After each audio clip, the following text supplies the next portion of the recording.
Sri Sai Satcharita, Chapter 28, Preliminary.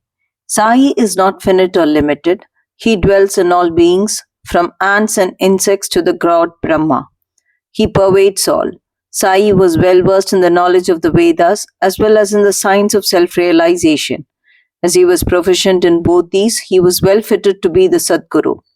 Anyone, though learned but not able to awaken the disciples and establish them in self realization, does not deserve to be called a Sadguru. Generally, the worldly parents gave birth to the body, but death invariably follows life. But Sadguru does away with both life and death, and so he is more kind and merciful than anybody. Sai Baba often said that let his man devotee be at any distance, 1,000 kos away from him, he will be drawn to Shirdi like a sparrow with a thread tied to its feet. This chapter describes the stories of three such sparrows. Lala Lakshmi Chand. This gentleman was first serving in the Sri Venkateshwar Press in Mumbai, then in the railway department and afterwards in the firm of Messrs. Raleigh Brothers and Company as a Munshi clerk. He came in Baba's contact in 1910. 1 or 2 months before Christmas, he saw in his dream at Santa Cruz, a suburb of Mumbai, an old man with a beard standing surrounded by his bhaktas. A few days later, he went to the house of his friend Mr. Dattatreya Manjunath Bijur to hear the kirtan by Das Ganu. It was and is always the practice of Das Ganu to keep Baba's picture in front of the audience while doing the kirtan. Lakshmi Chand was surprised to see that the features of the old man he saw in his dream tallied exactly with those in the picture, and thus he came to the conclusion that the old man he saw in his dream was Sai Baba himself. The sight of this picture, Das Ganu's kirtan, and the life of the saint Tukaram on which Das Ganu discoursed, all these things made a deep impression on his mind, and he decided to go to Shirdi. It is always the experience of the bhaktas that God always helps them in their search for Sadguru and other spiritual endeavors. That very night, a friend named Shankar Rao knocked at his door and asked him whether he would accompany him to Shirdi. His joy knew no bounds, and he at once decided to go to Shirdi. He borrowed ₹15 from his cousin and after making due preparations left for Shirdi. In the train, he and his friend Shankar Rao did some bhajan, sang religious songs and inquired about Sai Baba with some fellow passengers, 4 Mohammedans who were returning to their place near Shirdi. They all told them that Sai Baba was a great saint living in Shirdi for many years. When they reached Kopargaon, he wanted to buy some good govas as offerings to Baba, but he was so wrapped in the scenery and sights there that he forgot to purchase them. When they were nearing Shirdi, he was reminded of the govas. Just then he saw an old woman with a gova basket on her head running after the tonga. The tonga was stopped and he gladly purchased some fruits when the woman said, "Take all the rest and offer them on my behalf to Baba." The fact was that he had intended to purchase govas but had forgotten to do so. The old woman's encounter and her devotion to Baba, all these were a pleasant surprise to both the friends. And Lakshmi Chand thought that in his mind that the old woman might be some relation of the old man he saw in his dream. Then they drove on and came near Shirdi. On seeing flags on the masjid, they saluted them. With puja materials in hand, they went to the masjid and worshipped Baba with due ritual. Lakshmi Chand was much moved and was extremely happy to see Baba. He wrapped himself around with Baba's feet as a bee with a sweet-smelling lotus.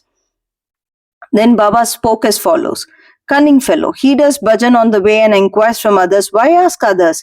Everything we should see with our own eyes. Where is the necessity to question others? Just think for yourself whether your dream is true or not. Where was the necessity of the darshan by taking a loan from the Marwari? Is the heart's desire now satisfied?" Hearing these words, Lakshmi Chand was wonderstruck at Baba's omniscience. He was at a loss to know how Baba came to know about all the things that had happened en route from his house to Shirdi. The chief thing to note in this respect is that Baba never liked people to borrow or take loan for his darshan or celebrating any holiday or making any pilgrimage. Sansa. At noon, when Lakshmi Chand was sitting for meals, he got some sansa wheat pudding from a devotee as prasad. He was pleased to have it. Next day also he expected it but got nothing. So he was anxious to get it again. Then on the third day at the noon aarti time, Bapu Sahib Jog asked Baba what naivedya he should bring. Baba told him to bring sansa. Then the bhaktas brought 2 big pots full of sansa. Lakshmi Chand was very hungry and there was some pain in his back. Then Baba said to him, "It is good that you are hungry. Take sansa and some medicine for the pain in the back." He was again wonderstruck to see that Baba again read his mind and spoke out what was passing therein. How omniscient was he? Evil eye. During this visit, he, Lakshmi Chand, also witnessed one night the procession to the Chavadi. Baba then suffered much from cough. He thought that this suffering of Baba might be due to somebody's evil eye. Next morning, when he went to the masjid, Baba spoke to Shama as follows: I suffered last night from cough. Is it due to some evil eye? I think that somebody's evil eye has worked on me and so I am suffering. In this case, Baba spoke out what was passing in Lakshmi Chand's mind. On seeing these proofs of Baba's omniscience and kindness to his bhaktas, he fell prostrate at Baba's feet and said, I am much blessed with your darshan. Ever be kind and merciful to me and protect me always. There is no other God to me in this world except you. Let my mind be ever wrapped in your bhajan and feet, and let your grace protect me from the miseries of the world, and let me ever chant your name and be happy. After getting Baba's Udi and blessings, he returned home with his friend, much pleased and contented, and was singing Baba's glory on the way. He remained a staunch devotee of Baba then onwards and always sent garlands of flowers, camphor, and dakshina with any person of his acquaintance bound for Shirdi. Burhanpur lady. Now let us turn to another sparrow devotee. One lady in Burhanpur saw in a dream Sai Baba coming to her door and begging khichdi, rice cooked with dal and salt, for his meals. On waking up, she saw nobody at her door. However, she was pleased with the vision and told it to all, including her husband. He was employed in the postal department, and when he was transferred to Akola, both husband and wife, who were devout persons, decided to go to Shirdi.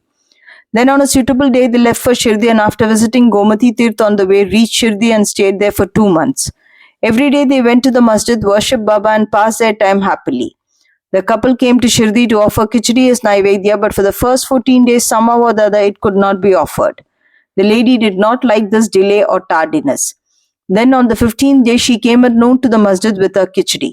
There she found that Baba and others were already sitting for meals and that the curtain was down. Nobody dared enter in when the curtain was down, but the lady could not wait. She lifted up the curtain and entered. Strange to say that Baba seemed that day hungry for khichdi and wanted that thing first, and when the lady came in with the dish, Baba was delighted and began to eat morsel after morsel of khichdi. On seeing the earnestness of Baba in this respect, everybody was wonderstruck, and those who heard the story of khichdi were convinced about his extraordinary love for his devotees. Megha. Now let us go to the third sparrow, Megha of Viram Gau, who was a simple and illiterate Brahmin cook of Rao Bahadur H.B. Sate. He was a devotee of Shiva and always chanted the 5-syllabled mantra, Namah Shivaya. He did not know the Sandhya nor its chief mantra, the Gayatri. Rao Bahadur Sate was interested in him, taught him the Sandhya and the Gayatri. Sate told him that Sai Baba of Shirdi was the embodied form of God Shiva and made him start for Shirdi. At Broach railway station, he learned that Sai Baba was a Muslim and his simple and orthodox mind was much perturbed at the prospect of bowing down to a Muslim, and he prayed to his master not to send him there. His master, however, insisted on his going there and giving him a letter of introduction to his Sate's father-in-law, Ganesh Damodar alias Dada Kelkar at Shirdi, to introduce him to Sai Baba. When he reached Shirdi and went to the masjid, Baba was very indignant and would not allow him to enter. Kick out the rascal, wrote Baba, and then said to Megha, You are a high caste Brahmin and I am a low Muslim. You will lose your caste by coming here. Just get away. On hearing these words, Megha began to tremble.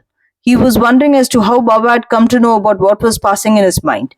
He stayed there for some days serving Baba in his own way but was not convinced. Then he went home and then to Triambak, Nasik district and stayed there for a year and a half.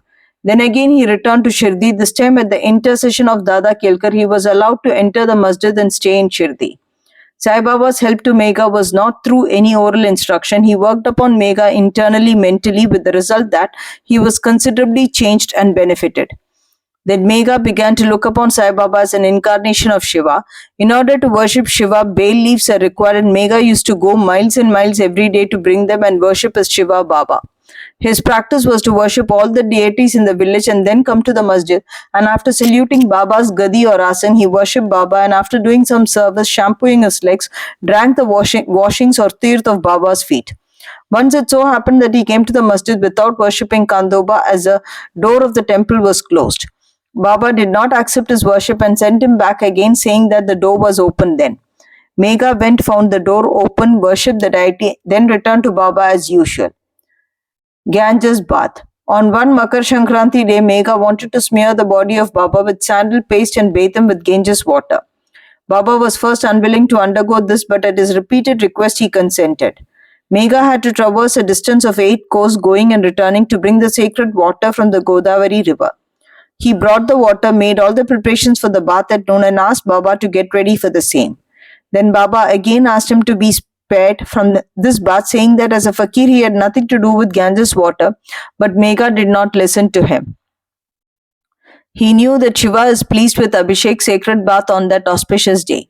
Baba then consented, came down and sat on a wooden boat and projecting his head said, "O Megha, do at least this favor.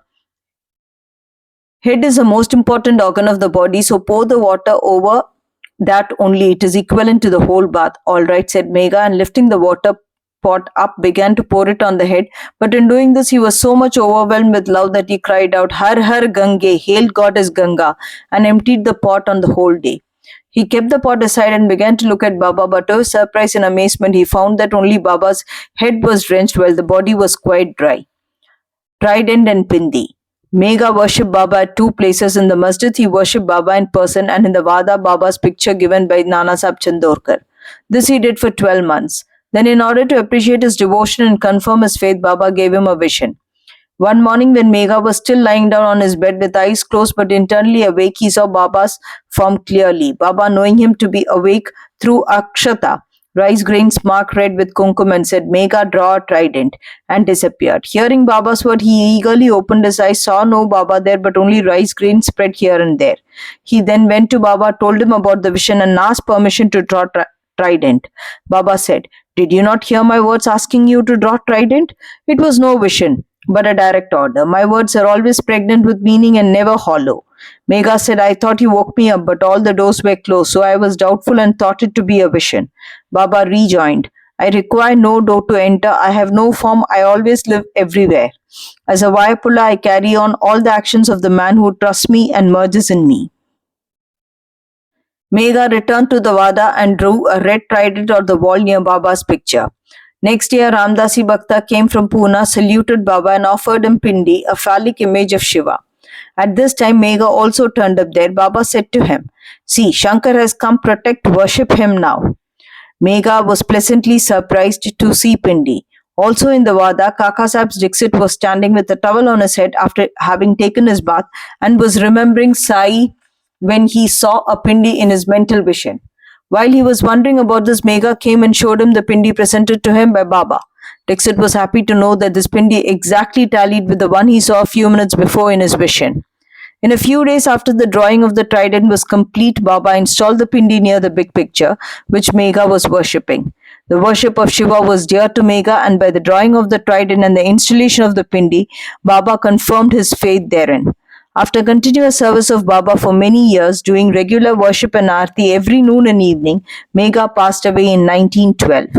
Then Baba passed his hands over his mortal remains and said, "This was a true devotee of mine." Baba also ordered that at his own expense a funeral dinner should be given to the Brahmins, and this order was carried out by Kaka Sahib Dixit. Woe to Sri Sai, peace be to all.